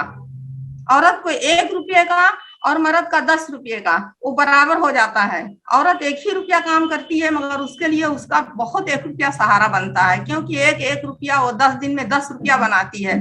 एक दिन उसका मर्द अगर काम करके नहीं लाता है तो उसका 10 रुपया उस दिन काम आ जाता है। मगर अब बताइए, ये हम लोग के पास जब कोई रोजगार ही नहीं, जब मर्द नहीं कर सकता तो औरत क्या करेगी, जो मर्द को काम नहीं है। और रह गया कि जो टेम्पू चलाते थे वो टाली चला रहे हैं, जो टाली चलाते थे वो रिक्शा चला रहे हैं, जो रिक्शा चलाते थे वो तो गारा मट्टी कर रहे हैं। जब किसी के पास पैसा नहीं है तो वो गारा मट्टी काम क्या मकान बनवाएगा कि वो गारा मट्टी का भी मजदूर लेगा। और हम क्या कर सकते हैं। बस आप लोग तो समझदार हैं, हम लोग जाहिल लोग हैं, कम पढ़े लोग हैं। हम लोग तो और ज्यादा कुछ बता नहीं सकते हैं आपको। बस समझ जाइए कि हम लोग पर क्या बीत रही है। बस यही इतना कह सकते हैं। हमारे यहाँ देखो 3 लड़कियां हैं, 1 लड़के हैं। 90 साल का हमारे ससुर हैं। और हमने टिक्की बना कुछ पैसा जुटा के टोटो ले लिया। लेके टोटो सोचा कि चलेगा और भरा जाएगा तो अपना टोटो हो जाएगा। कोई सही मजदूरी से खाएंगे हम लोग। टिक्की हम लोग बनाते थे। टिक्की का मतलब साड़ी पे जो टिक्की बना, नग का स्टोन लगाने का काम लगाते थे हम लोग। हाँ, स्टोन लगाते थे हम लोग। और वो भी टोटो ऐसा हो गया कि साल बैटरी जर जाता है। अब हम लोग का गाड़ी खड़ा हो गया। किस्त में हम लोग हो गए, एकदम किस्त में फंस गए। अब जो बैंक से लिया है अब वो बोल रहा कि हमारे ब्याज सुद्धा भरिए। अब हम कहाँ से भरेंगे। तो हम लोग तो एकदम मारा जाता है। ससुर हमारे हैं 90 साल का, हो जाते हैं मजार पर बैठते हैं। कुछ मांग जच के लिया के 3 उनके पोती हैं, लिया के हम लोग के खियाते हैं जियाते हैं। अब वो कहाँ से साल बैटरी लगाएंगे। गाड़ी खड़ी हो गई है वैसे ही। अब कहाँ कौन काम करेंगे। लड़का है 19 साल का और लेबराई वही जाता है करता है। उसी में कैसे हम लोग का किराएदारी का घर है। हम लोग किराया दें कि पेट खाएं, कैसे कैसे हम लोग चलाएं। गरीब आदमी हैं। अब कहाँ से हम लोग। अब साड़ी की ये जो टिकली कब से लगाती थी, कितने? अरे हो गया हम लोग के 4-5 साल 10 साल पहले सुई से चलता था। अब स्टोन से चलता है। जो चलता है मजदूरी बहुत रहा। अब मजदूरी एकदम कितने घंटे काम करती थी टिकली लगाने का? टिकली लगाने का हम लोग दिन भर खा पका के जो रहता है बैठ जाते हैं तो हम लोग शाम तक करते हैं। कितना मिल जाता था? वो 50 रुपया मिलता है दिन भर में। 1 साड़ी पूजा देंगे तो 50 रुपया। हमारे घर पे बहुत मजबूरी है। 6 लड़की है, 2 लड़का है। 1 लड़का बीमार रहता है, 1 लड़का काम करता है, वो भी उसका 2-3 हफ्ते से लूम बंद है। आदमी बीमार है। यही सबकी मजबूरी है। लड़की घर में स्टोन का काम करती है, वो भी 4 दिन पे 5 दिन पर एक तो मिलता है। पहले तो मजदूरी 150, 50, 100 मिलते थे। अब तो 40, 50, 60 यही मजदूरी हो गई है। 6 लड़की ने 2 लड़की की शादी कर दिया है। 4 लड़की अभी शादी करने के हैं।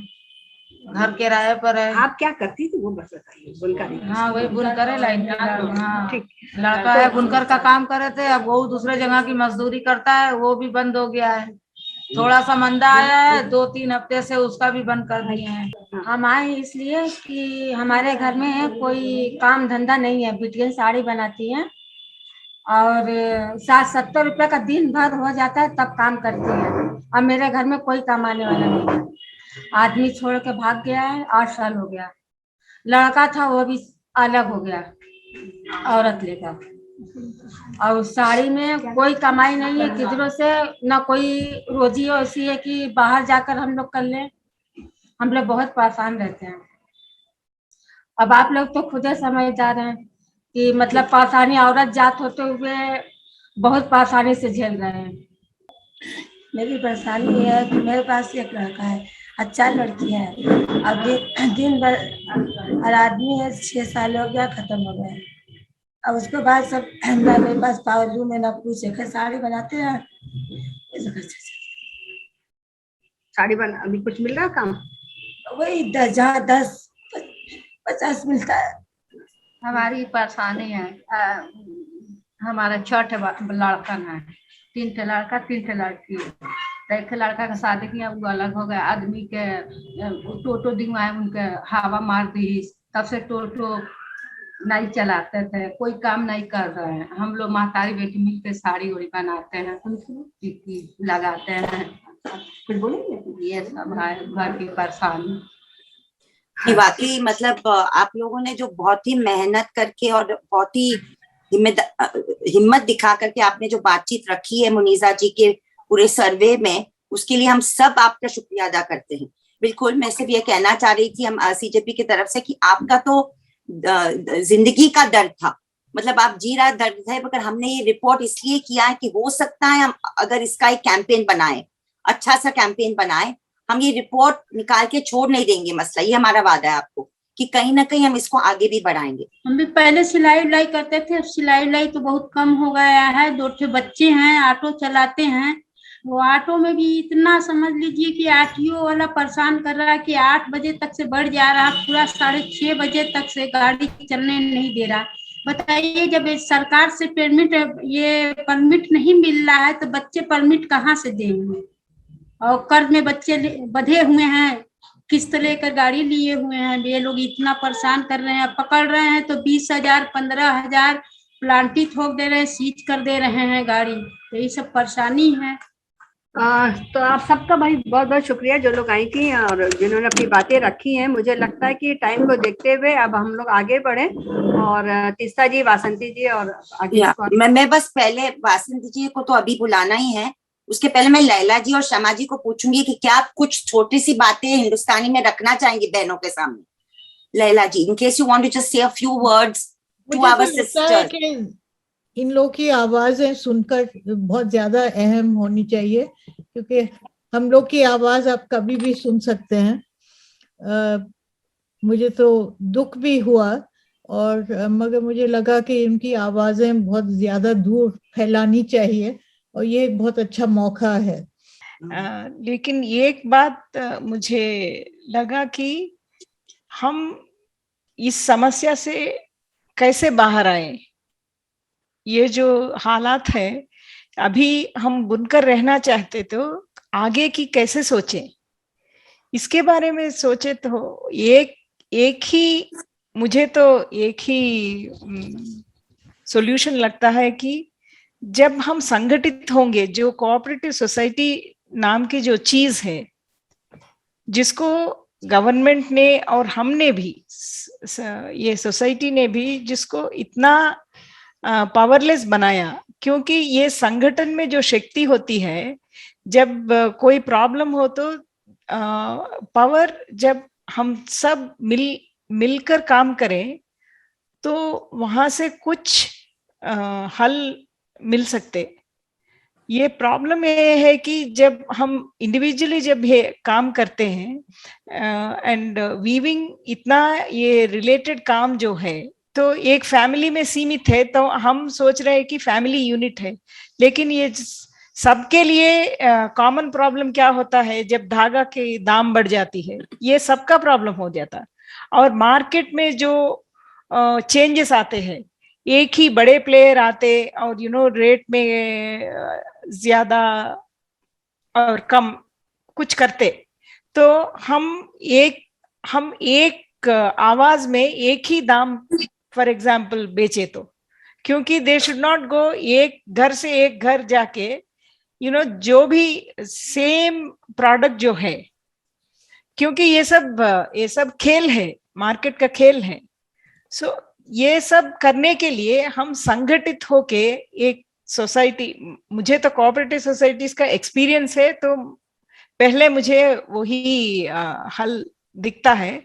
It can be any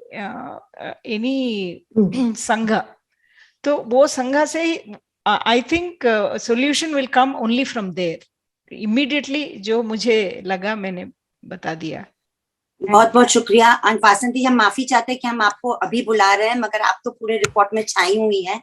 I am really sorry about that, but please doctor Vasanti Raman, आपका पहचान भी करना हमारे लिए बहुत ही जरूरी नहीं पड़ रहा है ये क्षेत्र में, क्योंकि आपका काम बहुत जाना माना है।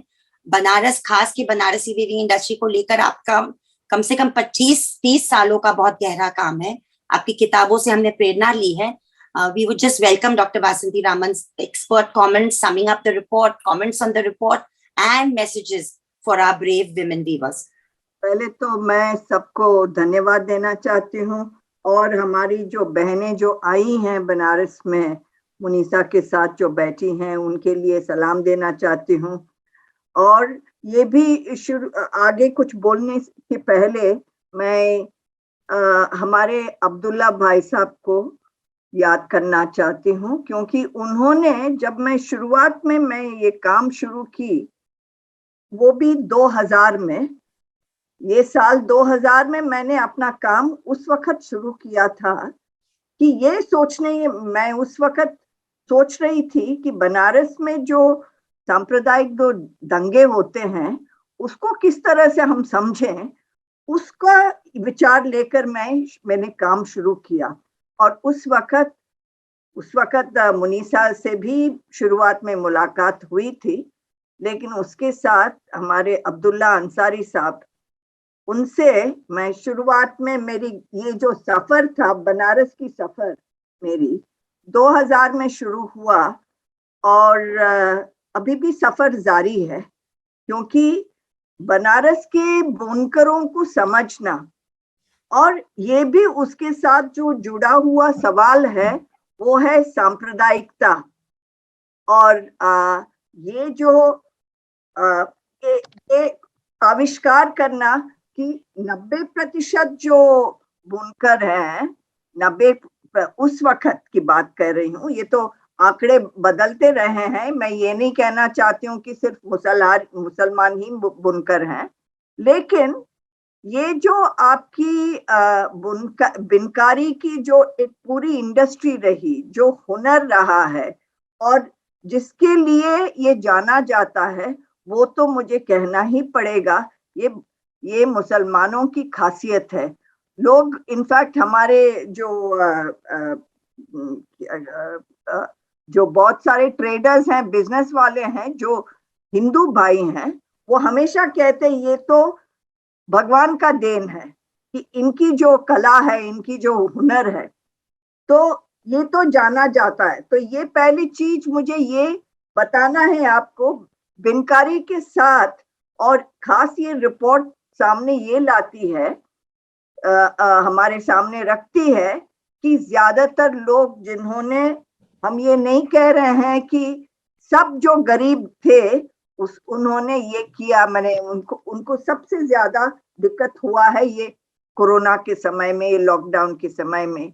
लेकिन मुझे ये भी कहना पड़ेगा कि हमारे मुसलमान भाई बहन जो बुनकर हैं, उनके सबसे ज्यादा उनके ऊपर ये बहुत भारी पड़ा है। ये चीज मैं कहना चाहती हूँ। दूसरी बात ये कहना चाहती हूँ, ये मेरे सफर में मैं 2-3 चीजें जो मैंने मुनीसा भी शुरुआत से ही एक तरह से हमारी सफर में साथ में थी और मेरे किताबों में उनकी जिक्र तो है ही, लेकिन हमने बहुत सारी चीज सीखा।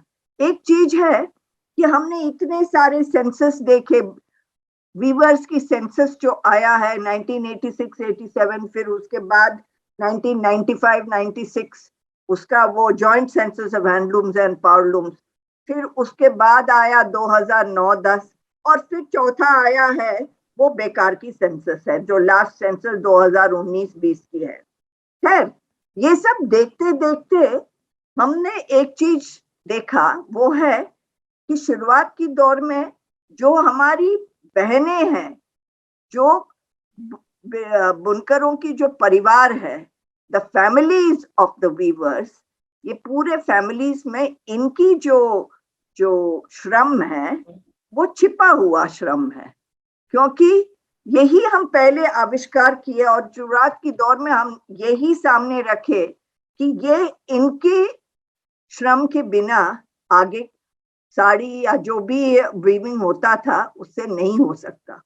और ये चीज हमने शुरुआत में ये इसको सामने रखा था और आहिस्ते आहिस्ते हमारे सेंसस भी उसको स्वीकार करते हैं कि, और उसमें भी आंकड़े भी आए हैं और शायद लैला जी और श्यामा जी तो ये सब जानते ही होंगे।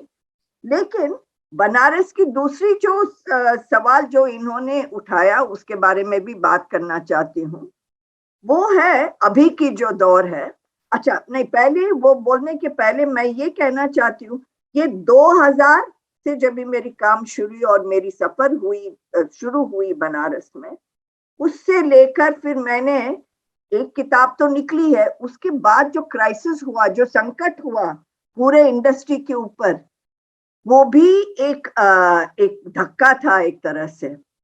और आहिस्ते आहिस्ते हम देख रहे थे कि कैसे एक तरह से संकट हो रहा है, दूसरी तरह से उस वक्त याद रखिएगा पावरलूम और हैंडलूम साथ साथ में चलते थे। बनारस की दौर के बारे में कर रही हूँ, और वो कभी भी, जैसे श्यामा जी बोल रही थी, इसीलिए मैंने उसके बारे में जिक्र भी किया है मेरे लास्ट किताब में, कि ये दोनों के बीच में इतना कुछ खास अंतर विरोध उनको एटलीस्ट महसूस नहीं हुआ था।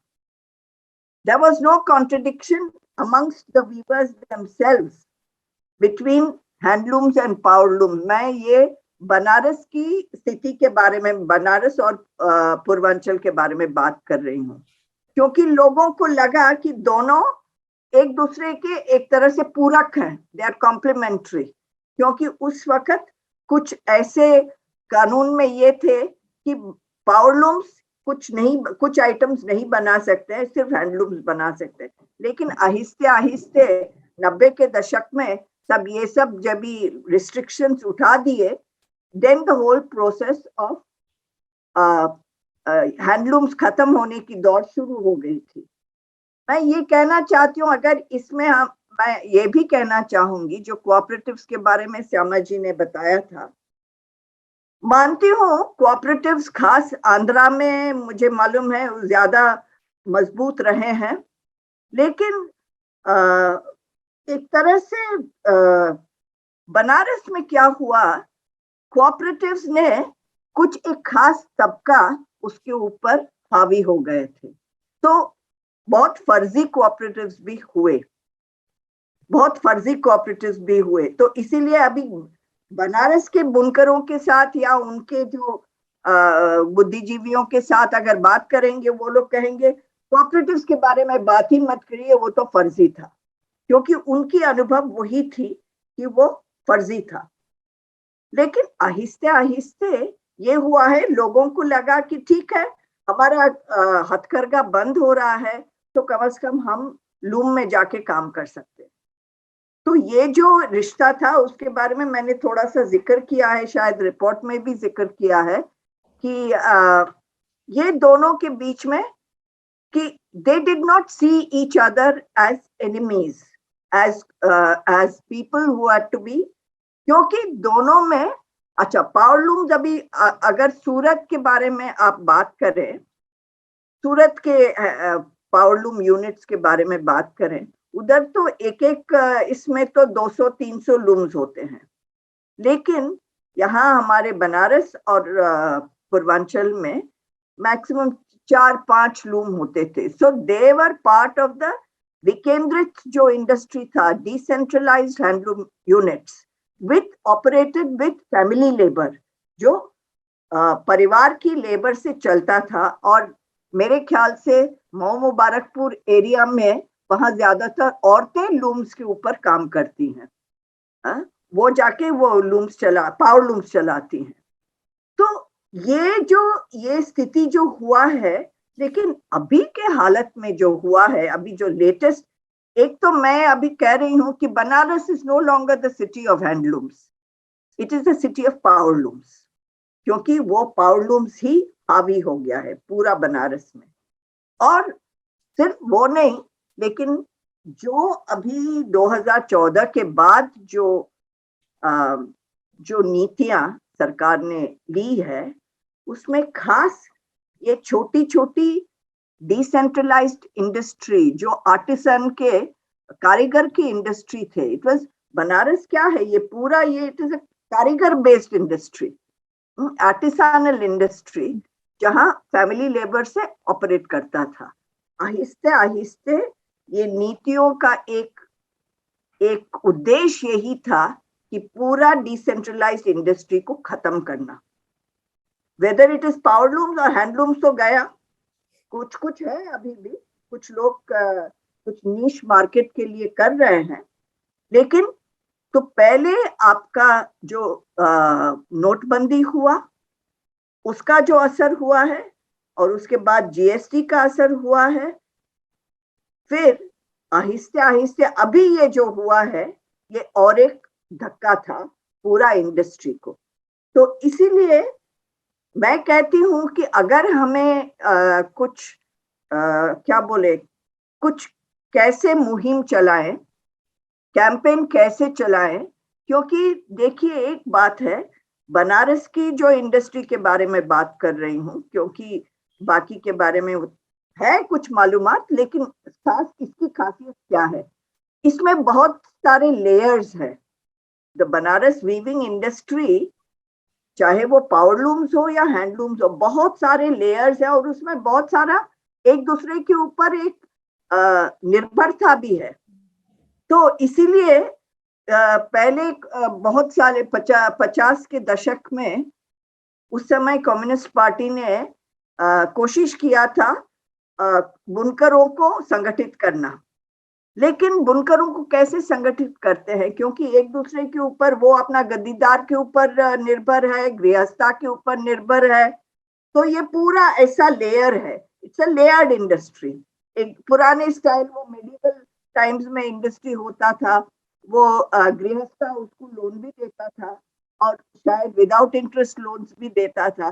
तो इस तरह की एक आत्मनिर्भरता जो थी, और अभी भी कुछ हद तक है, लेकिन आहिस्ते आहिस्ते क्या हो रहा है कि कॉर्पोरेट्स, जिसके बारे में मुनीसा ने जिक्र किया, और हम देखे कि बड़े बड़े यूनिट्स आने की कोशिश कर रहे हैं, जहां सब प्रोसेसेस एक रूफ के अंदर है, एक छत के नीचे चलाते हैं. तो वहां वीविंग भी होगा, कटिंग भी होगा, फलाना भी होगा, मशीन भी होगा, रेपियर मशीन आ गया है, जो उसका the weavers are now only workers. तो ये जो प्रक्रिया जो चल रही है, मेरे ख्याल से this is just the purpose is to finish off artisanal industry, decentralized artisanal industry, उसको खत्म करना. तो ताकि क्या है, ये जो एक तरह से खुद के ऊपर स्वावलंबित है जो वीवर्स, उसको खत्म करना, and to reduce them just to as ordinary wage workers with no control over anything. उनकी जो कला, उनकी स्किल्स, वो सब आहिस्ते आहिस्ते, जब 2007-8 के तरफ जब संकट हुआ था, बनारस से बहुत सारे लोग पलायन किए थे.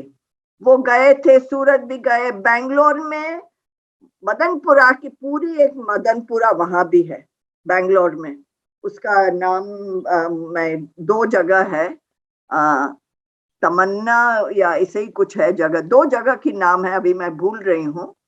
तो पूरा दे हैव रिक्रिएटेड मदनपुरा इन बैंगलोर।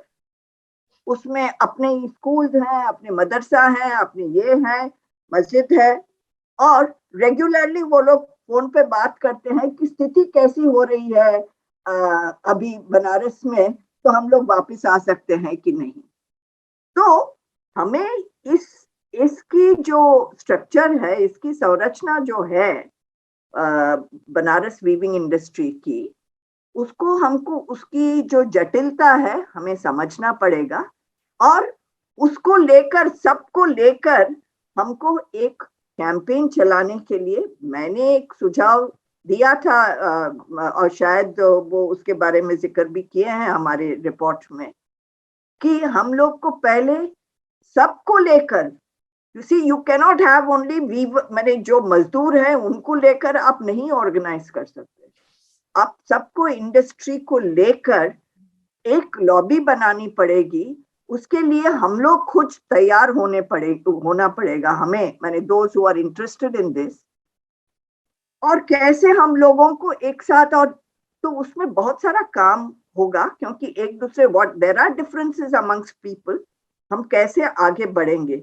और आज की दौर में जब हम देखते हैं, इसमें हम सिर्फ बनारस की बात नहीं कर रहे हैं, it includes you see all the other handlooms और दोज हु आर, कैसे वो लोग मार्केट हैंडल कर रहे हैं। क्योंकि आपने बहुत अच्छा लिखा था श्यामा जी वो रिपोर्ट में, the swing between the market and government policy, जो शुरुआत की दौर में हमारी सरकारी पॉलिसी जो थी, नीति जो थी, जहां हमको हैंडलूम्स को बचाना था, we saw it as a source of employment, और फिर गांधी जी का जो विजन था वो हमारे उस टाइम तक था।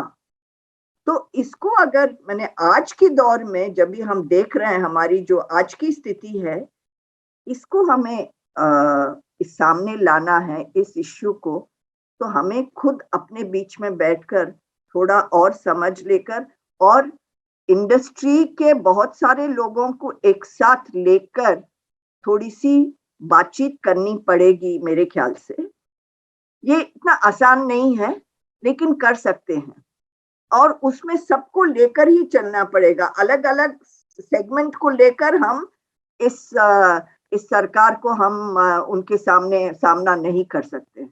हमारी विजन भी होनी चाहिए, एक विजन होनी चाहिए कि जैसे श्यामा जी ने कहा, और लैला जी शायद आप भी कहे, कि there is a glimpse of that new vision. अभी ये खास ये पैंडेमिक के बाद, ये कोरोना और लॉकडाउन के बाद, एटलीस्ट मैंने जो इधर उधर पढ़ा है, लोगों का मन में है ये जो हमारी मॉडर्नाइजेशन, डेवलपमेंट, जिस तरह के विजन वो था पहले जो था, उससे लोगों को लग रहा है कि हमें थोड़ी सी गांधी जी का झलक आ गई है कुछ कुछ सेक्शंस में, गांधी जी की उनकी जो दृष्टिकोण जो थी।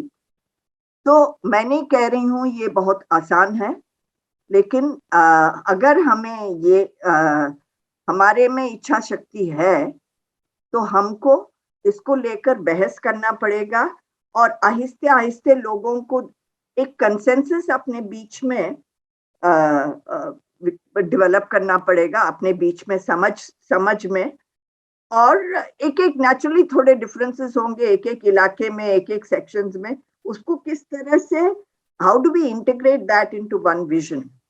तो यही मैं कहना चाहती हूँ। इसमें एक और बात है विच आई वांट टू रीइटरेट, वो है कि ये इंडस्ट्री को बचाना मतलब, फर्स्ट ऑफ ऑल हमें ये स्वीकारना पड़ेगा, this whole communalism and the division, the polarisation, जो इसको बनारस में अभी देखिए जो हो रहा है, इस सेक्शन को किस तरह से टारगेट कर रहे हैं।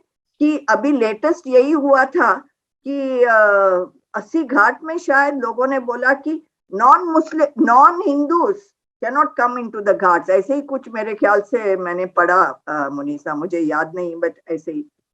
तो इसको भी साथ में हमें, इट हैज टू बी, जैसे आपने कहा, it has to be an issue of social justice, it has to be, हमें अपनी क्या बोले, अपनी संविधान के जो प्रियम्बल जो है उसके विजन को दोबारा हम कैसे उसको आत्मसात करेंगे, और उसको लेकर कि the whole question of secularism, the whole question of justice, so that everybody is a citizen in this country, और हर नागरिक को, हर शहरी को equal rights मिलना पड़ेगा. We have to weave this all into one sort of in a campaign where all this is sort of woven together.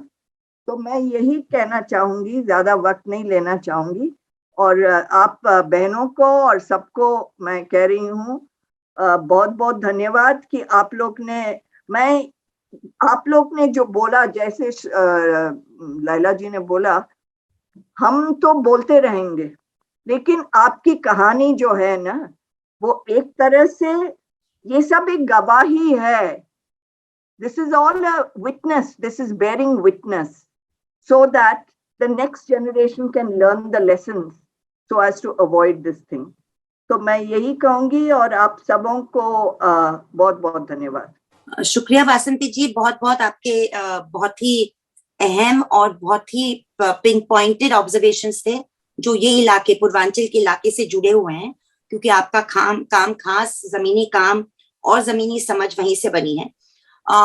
Muniza जी, अगर आप permission दे तो मैं अभी थोड़े वाइंड अप कमेंट्स कर लूं क्या, क्योंकि काफी समय हो गया है और हमारे साथी और हमारे गेस्ट भी सुबह से हमारे साथ मौजूद है, और मैं यकीन रखती हूँ कि ये आखिरी मुलाकात हमारी नहीं होगी, क्योंकि ये रिपोर्ट का छापना और ये पूरा आपने जो एक जर्नी आप लोगों ने की है, साथ में ये report, investigation, ground level investigation, interviews, जैसे चश्मदीद गवाहें, सिर्फ गवाहें, भावनात्मक गवाहें नहीं है, ये पूरे एक व्यवसाय से लेकर, जिंदगियों से लेकर ये गवाहें हैं.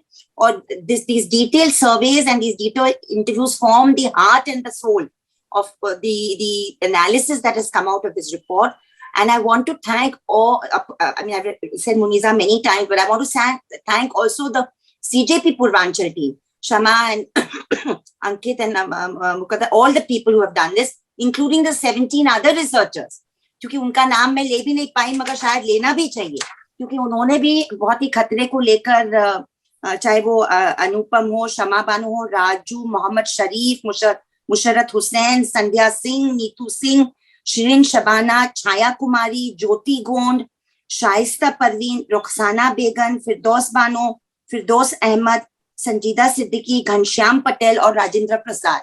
These were our surveyors. They were part of the research team, and they've been acknowledged, of course, in the report. But I think it's in fitness of things that we acknowledge them here. I also want to take the chance, because always in the production of such a thing, the silent work that has been conducted by my colleagues at CJP Mumbai, Deborah Gray, Amir Rizvi, who has done this beautiful design of this report, Sagar Jagtap, who's not with us anymore, but he worked a lot with Muniza and me in getting all the graphs ready, the first draft ready, and of course, Tamara Anand and Suhail Banerjee, Irfan Khan, Karuna, John, everybody, Valerie is a very key member of our report. I mean, all of us, none of this is possible as an individual, it's a group effort. मुझे इतना ही कहना है, जो आखिरी में बात हुई वासंती जी की, और मैं मानती हूँ कि because we have amazing committed expertise on this family, and not just academics here, there are people who've been really involved with the lives of people, whether it's Laila ji or Shama ji or Vasanti ji. I really feel let's think of ways of taking this whole discussion forward. This cannot be the end. And I remember that one of the sections in this report, क्योंकि काफी अच्छा presence हमारा रहा, हमारा पत्रकार मित्रों का भी मुझे messages आ रहे हैं, क्योंकि आज बजट का सेशन है, लैला जी और शमा जी, पार्लियामेंट का, तो बहुत सारे लोग ये बात, हमारे जो recommendations है वहां पे रखना चाहते हैं, क्योंकि what we have also spoken about is not just the policy ignorance, but also the budgetary slash in this sector for decades now, but particularly since 2014. I mean, हम इससे दूर नहीं हो सकते कि budgetary slash हुआ है, और ये जो एक तरह का बड़े कॉर्पोरेटाइजेशन की तरफ जाना, और जो आत्मनिर्भरता और जो स्किल की बात शमा जी ने रखी, ये आत्मनिर्भरता और स्किल तो हमें हमारे लोगों को देना चाहिए, जो हमारे बुनकर है, जो छोटे छोटे व्यवसाय है, चाहे वो पावरलूम के हो या हैंडलूम के हो, तो इसके ऊपर हमें बात रखनी चाहिए. और हमारे रिकमेंडेशन सेक्शन में एक सेक्शन ऑफ रिकमेंडेशंस हमारे रिस्पोंडेंट से निकला हुआ है। इसको आप जरूर पढ़िए जो भी यहाँ पे शामिल हैं, क्योंकि वहां पे बहुत सारी ये बातें आई हैं जो आज डिस्कशन में भी आई हैं कि हो सकता है हम सिर्फ इसको संगठन, कोऑपरेटिव ये नाम न पकड़ते हुए, मगर कम से कम ये बात हम समझे कि अलग अलग जो स्टेक होल्डर्स हैं ये व्यवसाय के, आर्टिजानल वीविंग इंडस्ट्री के, पहले हम पूर्वांचल का ले लिया एज अ फोकस, जहाँ पे बुनकर तो है ही, जहाँ पे महिला बुनकर है, जहाँ पे पूरा परिवार है, और साथ साथ गृहस्था गद्दीदार भी, उनको दूर न रखते हुए हम कहीं ना कहीं बात, मैं आपको बताना चाहती हूँ मुनीसा जी, कल गए हफ्ते में मुझे काफी फोन आए थे पूर्वांचल से, क्योंकि मैं आपको पता है मैं आप बनारस आती रही हूँ और मैं काफी गृहस्था और गद्दीदारों से मिली हूँ, तो उन्होंने अपने मैनिफेस्टो मुझे भेजे, क्योंकि उत्तर प्रदेश के चुनाव अभी आ रहे हैं और उन्होंने अपने मैनिफेस्टो भी हमें भेजे हैं। तो उसमें मैंने 3-4 चीज जोड़ दी। मैंने बोला बाकी बातें हम इलेक्शन के बाद करेंगे, मगर कम से कम एक डिग्निफाइड वेज की बात आप रखिए प्लीज।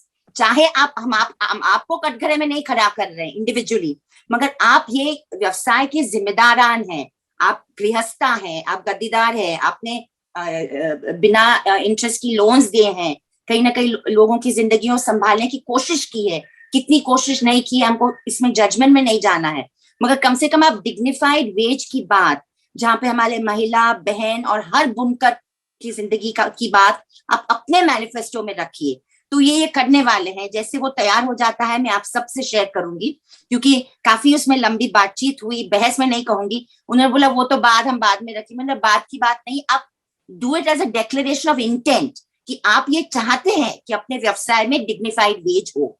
हम नहीं कह रहे कि आपसे हम कुछ कोर्ट में एफिडेविट ले रहे हैं, मगर कम से कम आप डिक्लेरेशन ऑफ इंटेंट बता दें कि आपके व्यवसाय में हर बुनकर का परिवार जो या व्यक्ति जो इसमें कंट्रीब्यूट करती है या करता है, उनको डिग्निफाइड वेज, उनको पेंशन, उनको सोशल सिक्योरिटी, उनके बच्चों का स्कूल और स्वास्थ्य का मामला, ये हमें देखना चाहिए और सेंट्रल रखना चाहिए। तो ये बातचीत हमारा वादा है citizen for justice and peace की तरफ से कि we see human rights not just as political and civil rights. It's not just a question of political and civil rights. It is a question of social justice. It's a question of structural denials. It's a question of denial of social and economic rights. And it is a question of discrimination. Just like Vasanti ji has said and Shama ji has said, Muniza's report, of course, not Muniza's report, it's our report, it shows it, that the levels of discrimination experienced by the Bunkar community, उसमें जाति का भी सवाल है, मगर जहाँ तक पूर्वांचल की बात है उसमें मजहब धर्म का सवाल से हम मुंह फेर नहीं सकते। और ये जो बात है हमको अपफ्रंट रखनी पड़ेगी, आंखों से आंखों मिला करके दिल की बात रखनी पड़ेगी, क्योंकि जिस तरह से जैसे कहा गया, मतलब सो ब्यूटिफुली शमाजी पुत्र, you can not have discrimination in ration, you can not have discrimination. जब आप सरकार की नीतियों की बात करते हैं, चाहे वो जन धन योजना हो, चाहे वो आप उज्ज्वल गया, you can not discriminate on the basis of religion. It's a question of constitutional rights and social justice. तो we are committed to this, और मैं मानती हूँ कि ये एक शुरुआत है, क्योंकि जिस तरह ये रिपोर्ट का काम और ये पूरा इन्वेस्टिगेशन का काम हुआ है, मुझे लगता है कि हमारे जो सामाजिक न्याय की जो बातें हमारे अलग अलग समुदाय की होती है, उनके व्यवसाय को भी स्टडी करना मानवाधिकार संगठन को बहुत जरूरी है, और सीजेपी के लिए भी ये बहुत बुनियादी शुरुआत है, और इसको हम आगे लेके चलेंगे, डायलॉग रखेंगे। हम आप सबसे संपर्क करके अगले 1-2 हफ्ते में डिसाइड करेंगे कि what should be our next step. This is just a beginning, ये सिर्फ शुरुआत है, this is not the end. And even the concern that Shama ji expressed about whether we can somehow elucidate about the distinction between power loom and handloom within the report. We'll talk to Vasanti ji, we'll go through the data again and see whether something can be done to make that clear for people who are not so familiar with this region of the country. We are really very welcome every bit of the inputs. आप लोग सब आज शरीक हुए और such valuable inputs, मैं बता नहीं सकती, this was a very very important exercise. और अगर मैंने किसी का नाम गलती से मेरी नाम अगर छूट गया है तो please forgive me, but everybody has been on board on this report, the entire CJP team, Mumbai, Purvanchal, and of course the experts who are on the panel. If you don't mind staying on just for a minute or two after this, I'd like to personally introduce you to some people who've been with us since the morning, so you can see faces to a name. Thank you very, very much. Thank you very much, friends from the media who have joined, and we do hope you'll help us taking this forward, because it's really a question of many, many levels. The question of livelihood, it's a question of rural migration, it's a question of social justice and the most marginalized communities and women who are central and invisibilized in this work. Thank you very, very much, everybody. Thank you.